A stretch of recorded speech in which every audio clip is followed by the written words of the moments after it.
Hello, hello everyone. Hello everyone. Hope everybody is enjoying a day off because it is a wonderful, wonderful, wonderful time that I'm enjoying my day off. If I'm talking soft, it's because that my grandson is sleeping. He's sick. He's been sick for the last 2 days, so I've been stuck in the house on my vacation time, taking care of him. So he's sleeping right now. So if I leave out the room, he gonna know that I'm gone and he gonna get up and won't sleep. So I'm trying to stay in here where he is so he can at least see me if he open up his eyes. So I hope everybody is having a blessed day. Trying to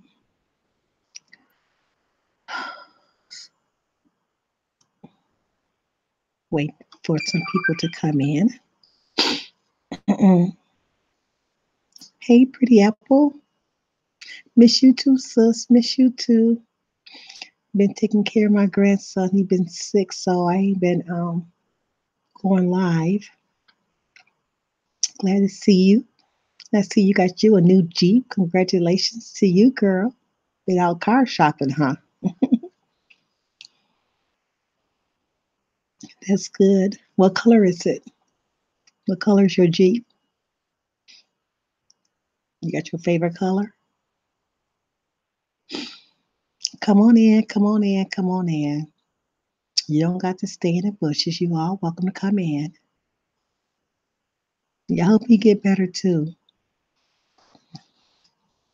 I hope you get better too.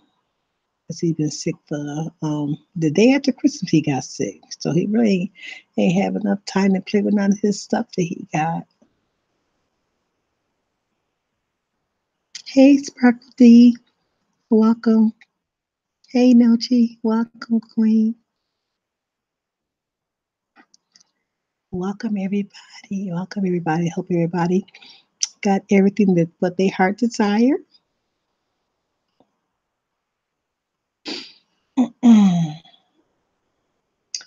Yes, God is good.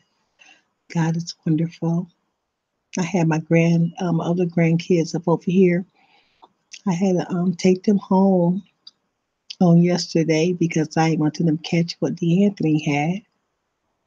But you know that he got that whatever it is he got, that's the spreads. So I want them to take them home to their other sisters and brothers. Hey Beverly, God bless you. God bless you. Glad to see you all come in. Yeah, I seen this story came across. I get different things sent to me. What's going on around the world? And this right here was a little girl facing charge. She had killed a little newborn at a daycare. So you guys have to when you take your kids to daycare, make sure you talk to your older children. I mean, older children shouldn't be in the same room. That's my church have a daycare. Hey, Tommy Miller, God bless you. My church should have a daycare, and our daycare at my church got different rooms for a certain age. They got a newborn room, they have a toddler room, and they had up to age kids room. So that way, stuff like what just happened with this little baby right here should not have happened unless she was at a house. You know what I'm saying? So if you at a house, that's probably something different. But if you at a daycare building, I know my church have daycare connected onto our church. It's one big. We bought a one big huge school, so we got all kind of rooms at my church, and what used to be the cafeteria. That's our sanctuary, and so the classrooms is is is is, is daycare rooms, but they all got separate age groups in those rooms. So this is sad. This is so sad. So I'm gonna go ahead and screen share this real quick, you guys. I'm going to go ahead and read it. It's not no audio with this one.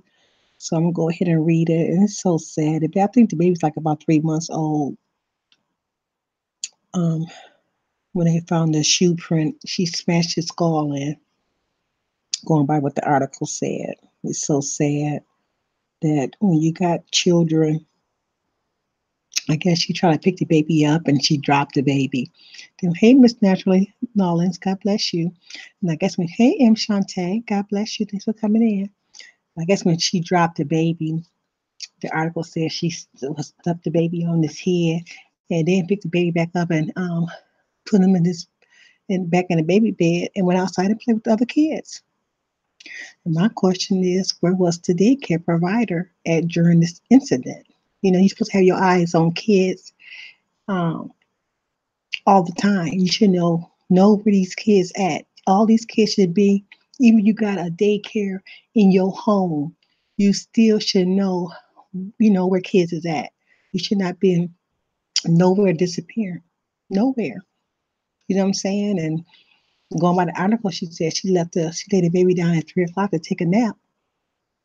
So what was that 10-year-old child doing in there where that baby is at? And maybe she probably had the 10-year-old child, help her out with the kids and stuff like that. So hey, King Bit, have a blessed evening at 12. So I can go ahead and screen share so I can read a story.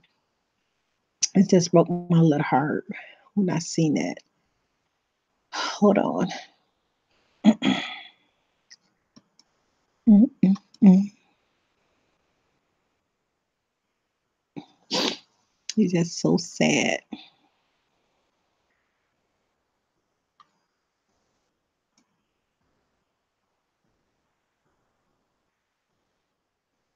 I hope you guys can hear me, clear.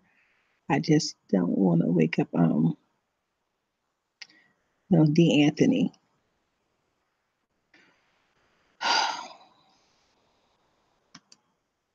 Okay, here we go, right here. Unsealed docs. Little girl facing homicide charges left shoe pattern on a baby's head, fractured his skull after stumping him to death at daycare.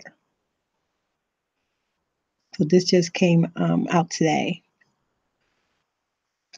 New details have emerged in the case of a 10-year-old Wisconsin girl accused of stumping a baby to death inside a Wisconsin daycare last month. Court documents unsealed by a Dunn County judge who took over the case provide grim specifics of the infant boy's last hours of life.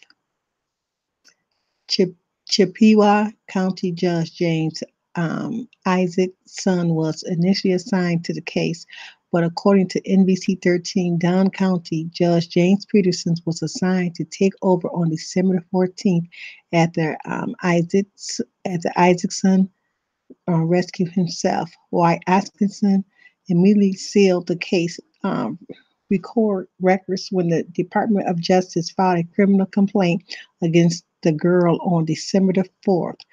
Peterson reversed the decision in order the complaint to be unsealed. The Leader Telegraph report. A crime online previously reported the incident in question occurred at a children licensed daycare at 12096 102nd Avenue. The girl who's currently being charged as an adult for first-degree intentionally homicide is accused of stumping on a 10-month-old boy, Jason Liddell, killing him. 10-month-old. Mm, mm, mm. She's 10 years old and the baby 10 months. It's so sad. And she being charged as an adult. When authorities arrived to daycare, they rushed the baby to St. Joseph's Hospital. His condition was so severe that he was flown to St. Paul Hospital, where he was pronounced dead. A physician at the hospital later contacted authorities and explained that the infant's injuries did appear to be accidental. The physician also said force required to cause the injuries could be generated by a 10-year-old girl, and the manner of death was homicide action. Later that afternoon, the sheriff department received a call from medical personnel, a doctor attending this youth, and indicated that his belief was that the injuries sustained by the 6-month boy. Chippewa County Sheriff Jim Kowalski said, according to the recent unsealed complaint, the infant had bitterly scar fracture and biliary subdural hematoma. A tread pattern on the girl's shoe appeared to match the pattern bruises on the head of the victim. The complaint also read. It's so sad. Little boy with his dad. The little girl admitted that she dropped Jackson, and according to complaint, she claimed when the baby hit his head on a stool, she started stomping on his head with her feet. She reportedly said she then put him back in his crib and went outside to play with the other children. She said she urged the other kids to go inside to play, and shortly after, the injured baby was discovered. Authorities interviewed daycare provider Amber Sweeney, who she said she put the baby down for a nap at around 3 p.m. That afternoon. She said a 10-year-old and two 6-year-olds who attended daycare arrived from school and played outside while the infant slept. Sweeney admitted that the children, which also include two 2-year-olds, were in and out of the house for short periods while the baby slept. She also said she spotted the 10-year-old sitting by herself close to by the window in the kitchen on the day of the question. Jackson father Nate showed up at the girls' court hearing last month to ensure she saw his face and understood the depth of the pain created when the baby passed away. As opposed to seeing it as a 10-year-old girl, I saw it as a person who killed my son, and she, in my opinion, deserved to be in shackles or handcuffs. She's a criminal, Little, who fought for custody for Jackson for the 3 months of the baby's life, told ABC7, I waited 37 years for my own little baby boy. I was extremely lucky because he didn't cry, no fussing. He was happy smiles all the time. Lydia said after he heard his son was injured, he initially thought the baby was okay. Uh, but then he got the news that Jackson took the turn for the worse. They had mentioned what we're going to do if his heart stops, and it caught me completely off guard. I had I I had sent a couple messages out to the family to let them know that Jackson's not going to make it. I remember I broke down out there pretty bad. Yeah, I feel I I really hit hard. I understand it was his first son at 37 for 37 years he tried. Lydia also explained that he didn't blame the daycare for the incident.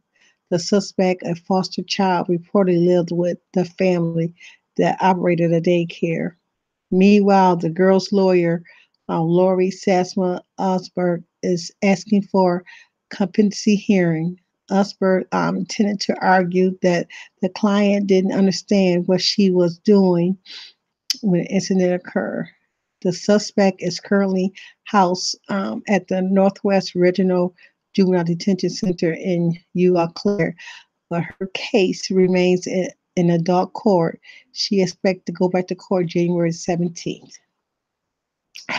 That is so, so, so sad.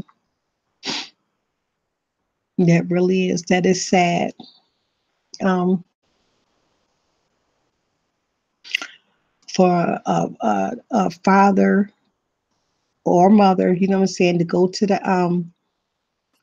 to go to the to go to work and they get a call at your job or wherever you at that your child is, hey, Miss Daniele, God bless you, thanks for coming. Hey, Positive Movement, God bless you.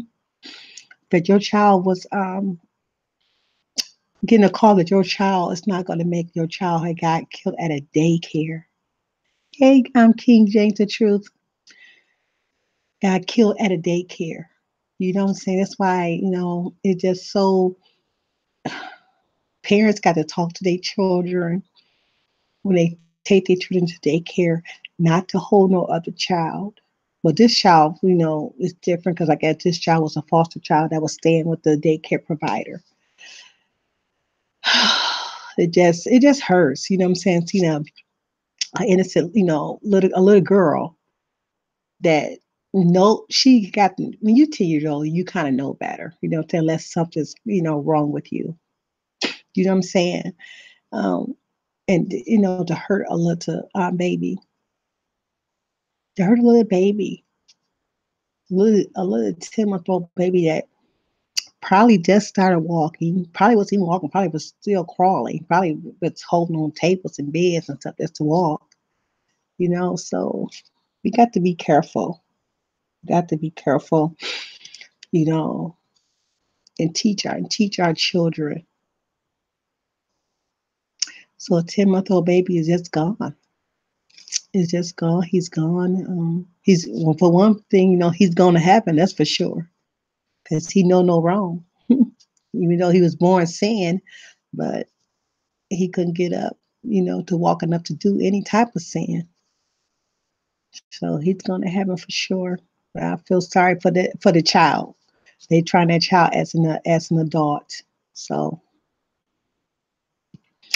as an adult, she's gonna get charged for. So, anyways, how everybody's week been? You're welcome. Positive. I had to share, and I seen I had to share this. So I know you got a little one positive. You be careful who you let hold your little baby, because you got to watch who hold your child. You never know what's going on into a young child's mind that's holding a baby. You know what I'm saying? Every 10-year-old is not mature enough. So we got to watch, who hold our baby. You know what I'm saying? And DeAnthony, 4 years old, I watch DeAnthony all the time. I'm constantly, making sure he's safe. That's good, Mr. Nelly. So so be careful, be careful, be careful. Because, life is too short. You know what I'm saying? Something else I wanted to show you guys too. Um, let's see if I can find it real quick. Real quick. Mm, Second. Okay. 1 second, you guys.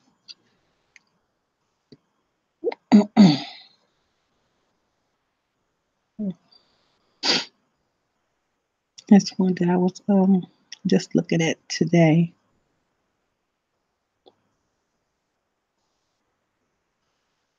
Mm, mm, Let me see if I can type it in. You know what? I forgot who made it, so I'm gonna be able to type it in.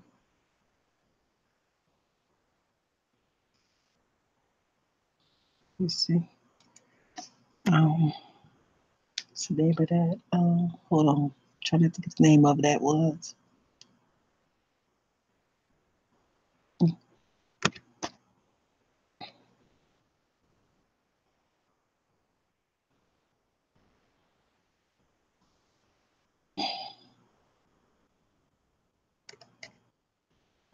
I had to come back and show it next time.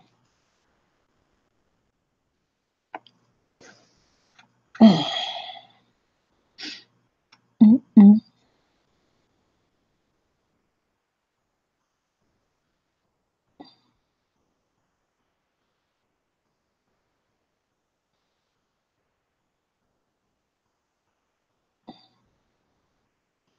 It's not in this group right here. I just watching different stuff on this internet all day.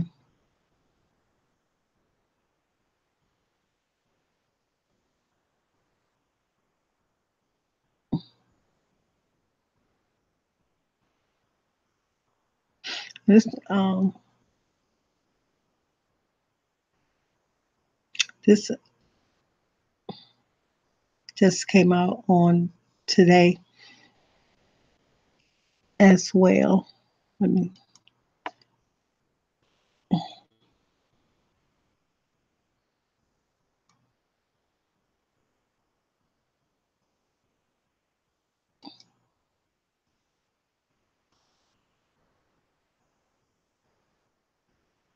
December 22nd. Okay, hold on.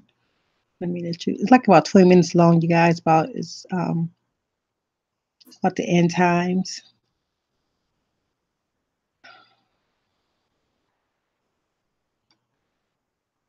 Mm,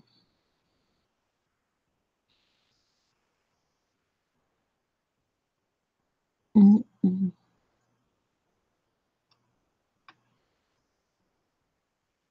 Okay, I need to start playing. Let me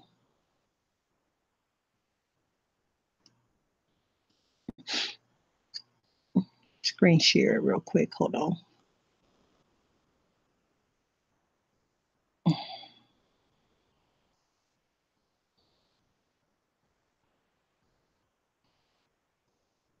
me get my screen share back on.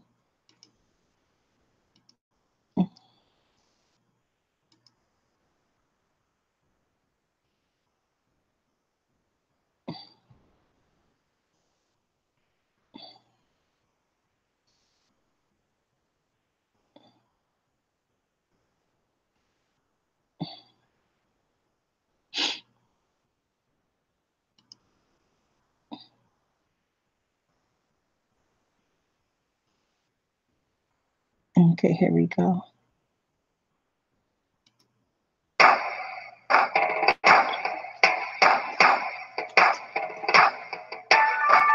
According to Business Insider, on December 22nd, a tsunami triggered by a volcanic eruption hit the two most populous Indonesian islands of Java and Sumatra.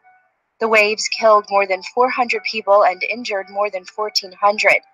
This one was thought to have occurred after the Anak Krakatau volcanic island erupted and partially collapsed into the sea, sending waves into the Sunda Strait up to 10 feet without warning.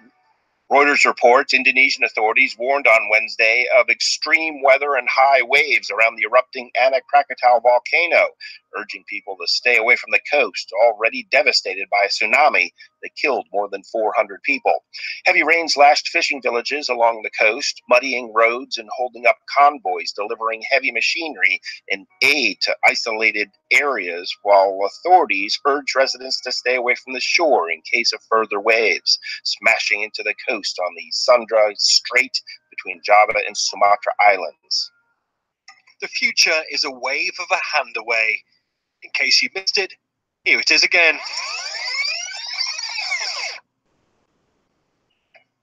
This is a whole new level of security.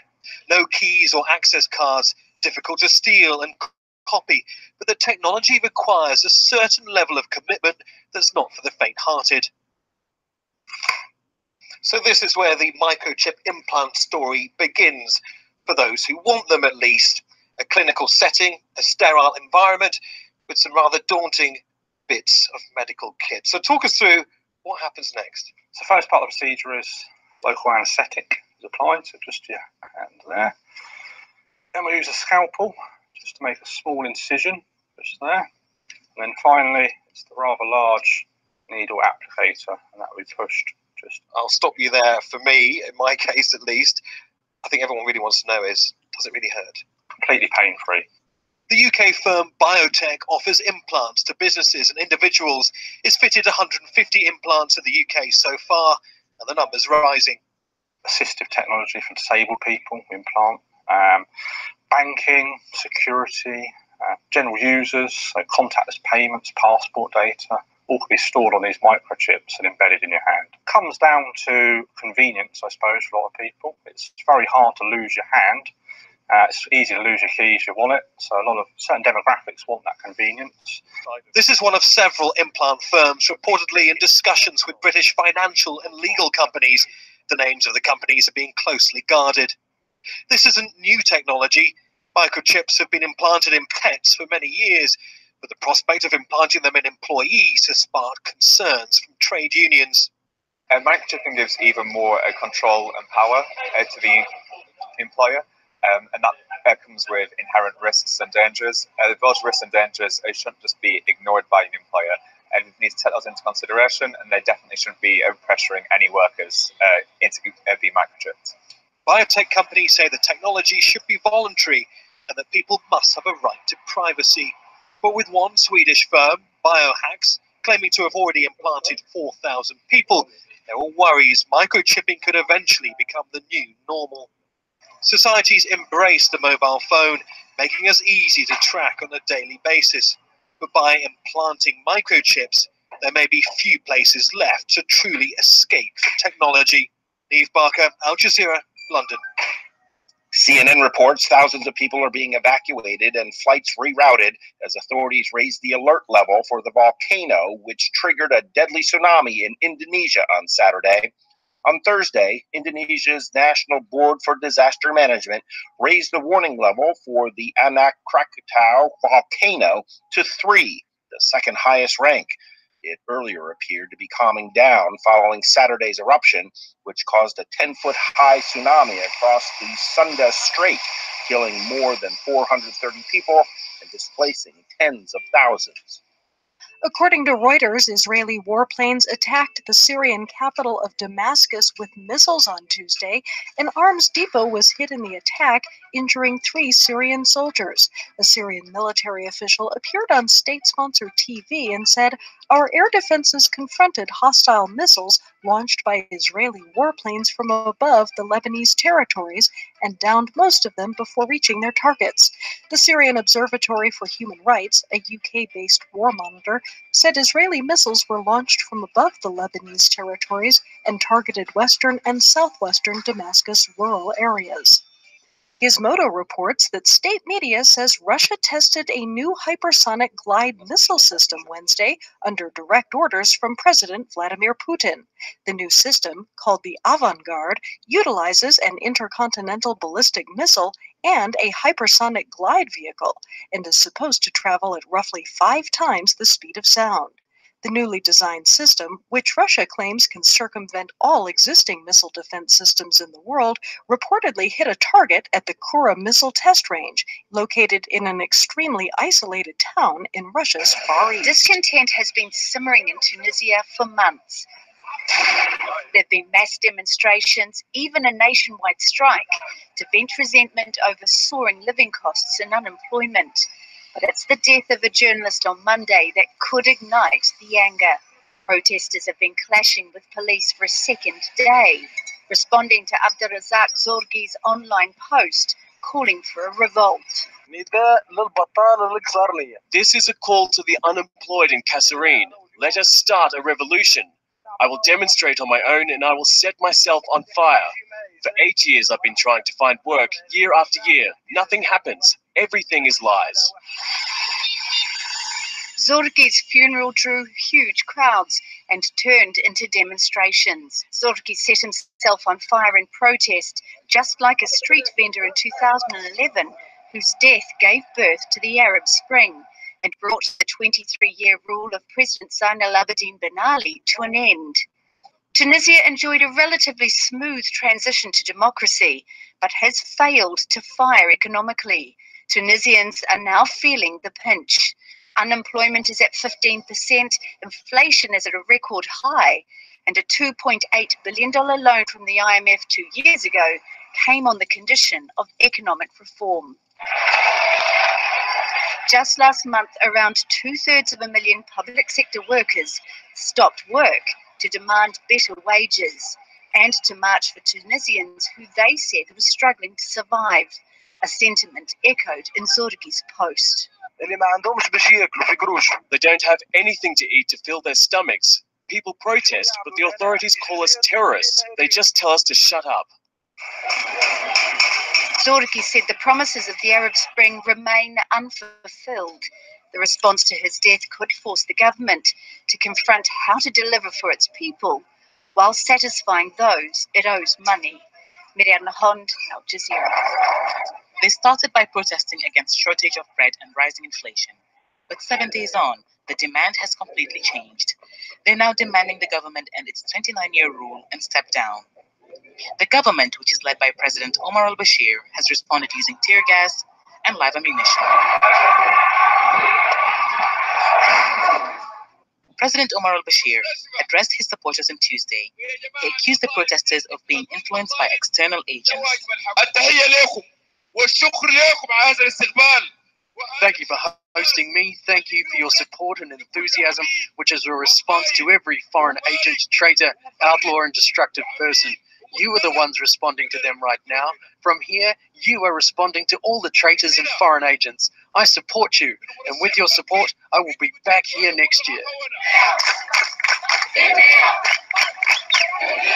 Thousands came out to protest in the capital anyway. Some opposition groups have voiced support to the protesters. They say the people have legitimate reasons for turning an economic crisis into a political crisis for the government. We cannot at this moment lower our demands to economic ones only. The protesters started demonstrating over bread, fuel and financial instability. However, they're now demanding the toppling of the regime and changing it. The masses have realized that there is a strong relationship between the economy and politics. The regime has promised several times before to correct its path. The crisis is the nature of the regime, which spends a lot of money on protecting itself and on buying loyalty and support. President Bashir has faced protesters before, but throughout his reign, he's never had to face protests this big. Protests that those participating in seem determined to keep going till their demands are met. Hiba Morgan, Al Jazeera, Khartoum. According to a report by Gizmodo, public health experts previously warned about clinics that offer unapproved and untested stem cell treatments. However, a recent report from the CDC underscores the health risks these procedures can have.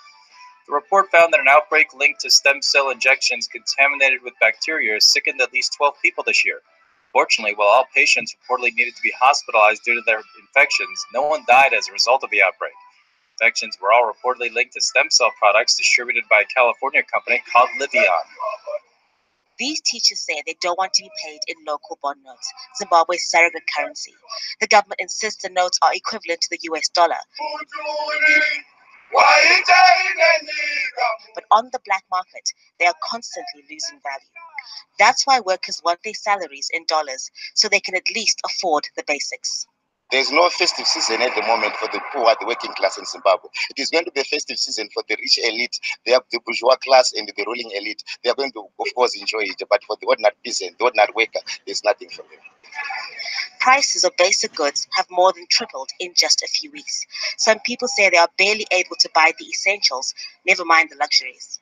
The mood is very different this time. Last year, Robert Mugabe was forced to resign as president by the army.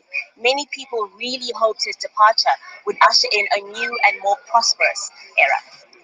Fuel, cash, and medicines are in short supply. After decades of government mismanagement and alleged abuse of public funds, it seems the situation is getting even worse. The economy is just reaching a point of explosion. We have issues which have been happening for the last 10 years. Trade deficits. We're importing more than what we're exporting. And to date, we have a cumulative trade deficit of $30 billion.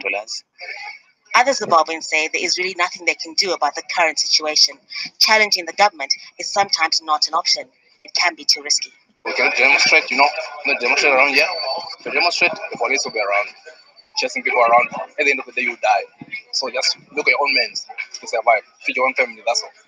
As anger and frustration grows over the economy, the general sentiment here is that it's not compliments, but complications of the season in Zimbabwe. Harumatasa, Al Jazeera, Harare.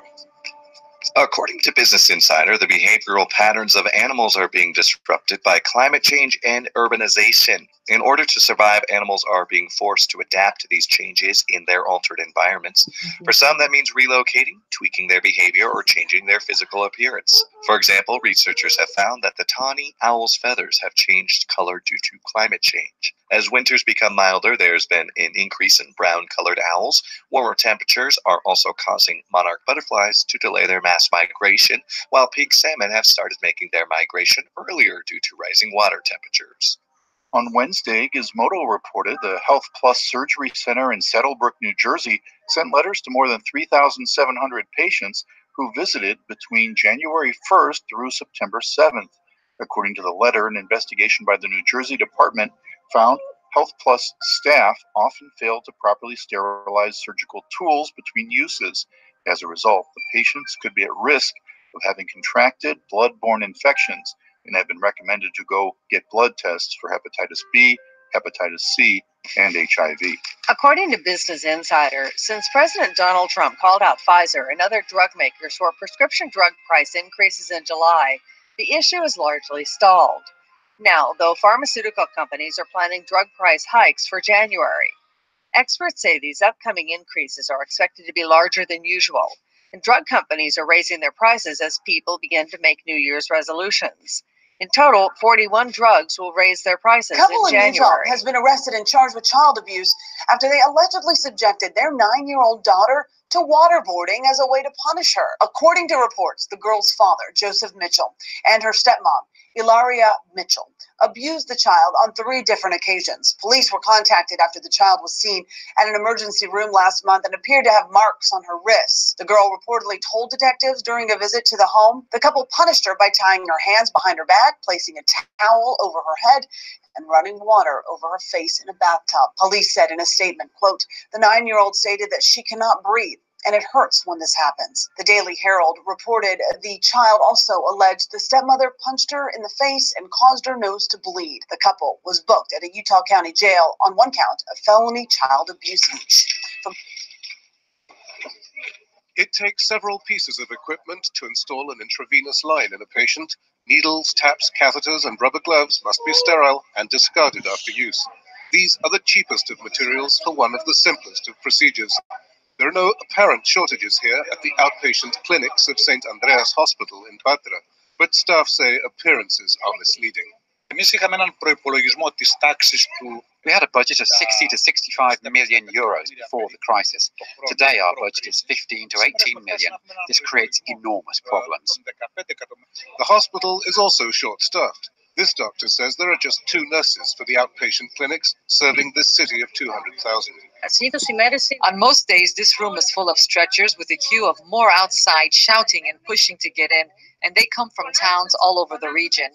It can be asphyxiating. We can barely walk in here.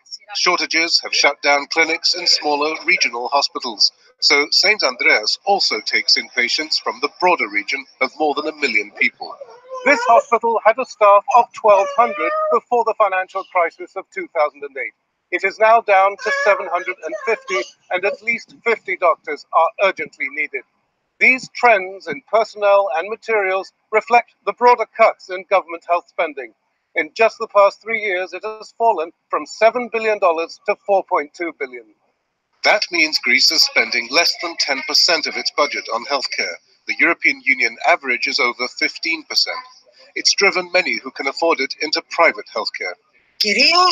We're only here for financial reasons. Of course, national health doctors are more experienced than private sector doctors, but from the moment you arrive here, you're tied up for hours. Patients get wary. There are lots of people in line.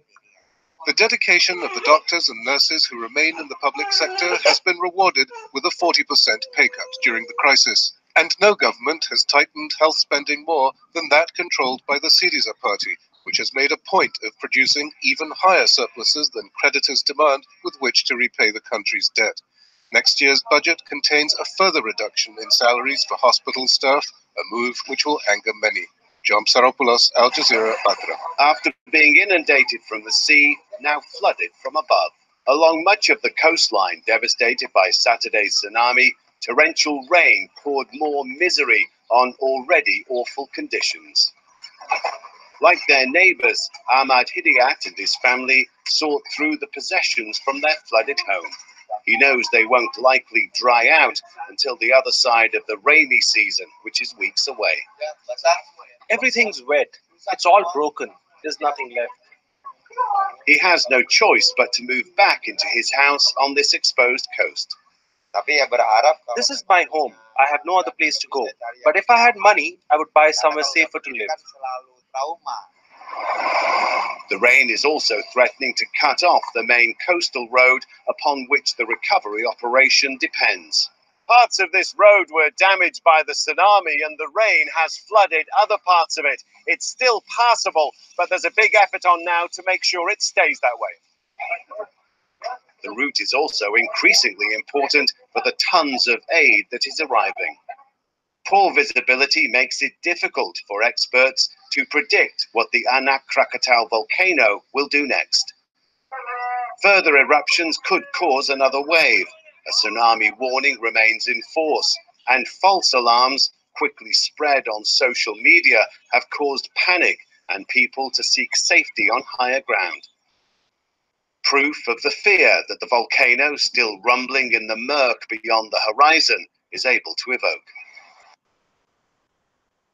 Most things we flush down the toilet we never want to see again. Not Paula Stanton. In 2009, she accidentally flushed her diamond wedding band down the toilet and thought it was gone forever.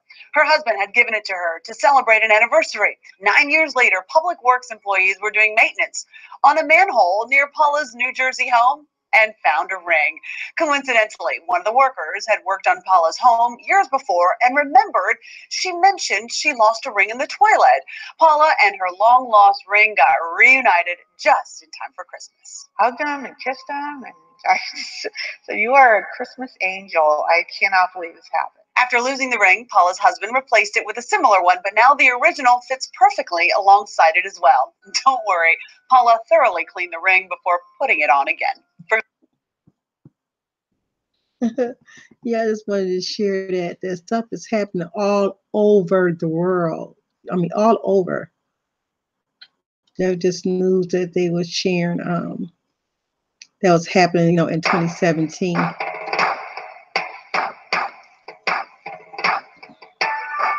According to Business Insider. Okay. Hold on. Yeah, stop sharing it. Yes. So this world is rugged, you guys. We got to be careful. Get our life right with Christ, because 2019 finna come in. It's time for everybody to just everybody get right. You know what I'm saying?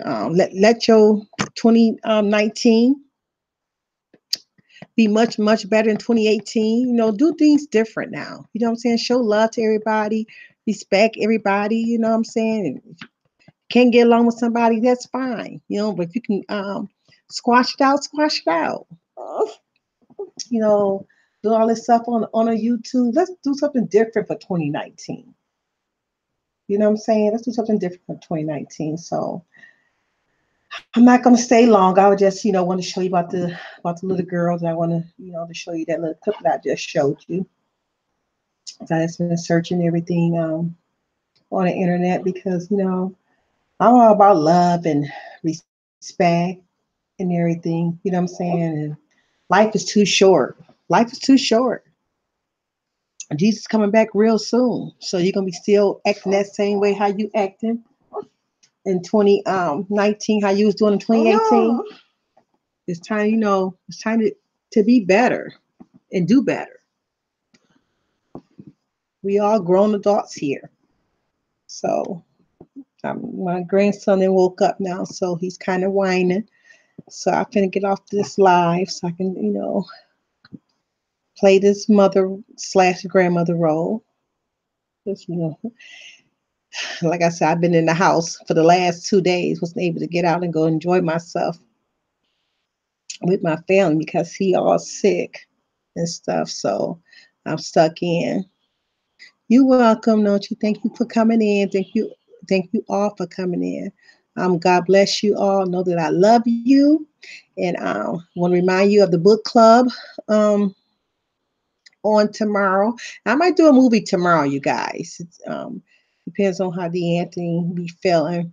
I'm gonna play that movie I want you guys to watch and stuff. So it's gonna be Friday night movie night with you guys tomorrow. But don't forget about the book club on Saturday at 8 p.m. We're gonna be reading chapters 5 and 6.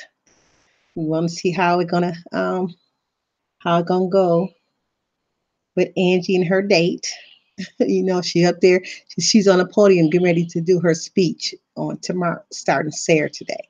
So remember, her friends had talked about her because the guy that she brought with her on her escort for her ball that she went to, and they talked about her because he was a cab driver, and they didn't like that.